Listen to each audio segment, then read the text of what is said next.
On that because we're all so serious about what's going on.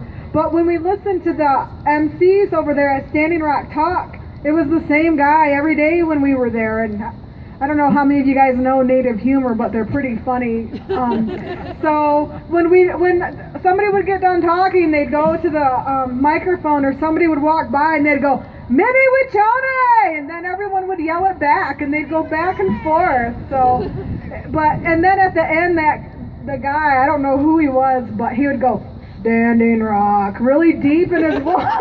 And we would laugh, and we were like, that guy's hilarious, because he does it all the time. So maybe we can just I'm not going to do Standing Rock. I don't have a deep voice, but I think we should celebrate on the victory. Our next speaker isn't scheduled until 2:30, so after we do our little victory yelling, "Minnie Wichone," we'll do that. But one of the things I wanted to mention, too, when I'm on Facebook posting about everything, people get mixed up what's going on, because you're going to post videos of private security and police and confrontation and stuff.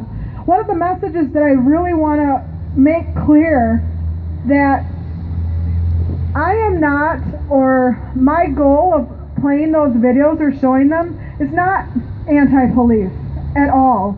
And I think we need to be clear about that. Some people like to twist things into radicalism because if they don't understand what you're posting. But I am not against police. I respect the police. I respect the law. But I'm against what's happening over there. I'm an adult. I can form an opinion with my own eyes, and I know what's going on. So my message is to open other people's eyes of what's going on there. Form your own opinion. This rally today is all about peace and healing and forgiveness. Because once this is over, like Grandma said when we were there, be respectful here. You're a guest. This is our house, and you're a guest here. When you leave, when this is done, we have to live here, and we have to maintain a relationship with these businesses, with the police officers. We have to rebuild our community and our lives here. We're not going anywhere, and neither are they. So that was another reason why they asked us to be respectful as a guest, and that's why you had the training sessions during the day. But there were a lot of funny things at camp. One of the things that struck me the most was the water truck, and I don't know if Estrella saw me, how funny I was laughing at that water truck every day. But people relied on that water truck to come by. It was like an old blue ice cream truck, and it had like 3 or 6 hoses on the side, and the ground was so rough that truck was just bobbing around everywhere, and to me it was funny, but I mean it was funny in an ironic sense, because there wasn't any more state deliveries of water, and these guys figured it out. And to me that was just a demonstration of the power of the movement and the passion of the people that wanted to keep this camp going. So, but that truck would go around, and the dirt was really bumpy, and the rickety old truck was just bouncing around. It was so funny, and I think I was the only one who found it funny. I still do. I just saw a picture of the water truck on Facebook, and I had to laugh, because I was like, that was my entertainment when I was there. But people would stand out there with their jugs, and they would wait for the water truck to come by for their daily water supply. I don't know how many times they went through or not, but it was there. Excuse me. And the camp was really well organized. The first day I was there, I was really quiet because I was observing everything that's going on and trying to pick up what's happening. And they were well organized. There were porta potties there. They had a recycle bin near the flags on the main road. They had trash collectors, a guy who would come around and collect trash on his four-wheeler.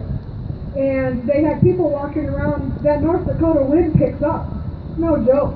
All these nice signs, people were chasing them. That's how I got one of my signs, because they found it in the wind and somebody gave it to me. So the one that's here is from the art tent for the direct actions, but I was able to get someone to give me one. So, and that's why I wanted to put it up here and show it. It's not painted yet, it's got an error on it, so that's how I was able to get one. But there's a lot of good things at camp. When we were there was when the Dakota 38 came in. I don't know if any of you saw the video or picture of that, but that was an amazing sight to see. We were there on Flag Row. Estrella and I caught up just in time, and I got a pretty good video of them coming in. It was amazing to see everybody riding the horses. The men and the women and the children were there. It was pretty powerful to see that. It was the first time I'd seen a group of people on horses like that. And so throughout camp, throughout night, Estrella mentioned how people would yell, "Minnie Wachone!" all weekend. That's all you'd hear. And then we'd hear it at night. I couldn't sleep at night. We slept in our van because I was checking on Estrella and my son was there. But I'd wake up often, and I would wake up and I'd hear a horse going by at night. And they'd be doing their war calls and yelling "Minnie Wachone." So it was pretty funny because I'm like, people were up all hours of the day. So, and then when we'd wake up, like she said, they'd get on the PA system and get up, they're working, get up. And I was afraid the first morning. I didn't know what was going on. I told Estrella, get up, something's going on, I don't know what's happening. But they were just waking the people up because they had to go and stand their ground or whatever they were doing that particular day. So I think we'll take a little break now. Our next speaker isn't scheduled until 2:30. So we'll come around here and talk. I know there were a couple of people that had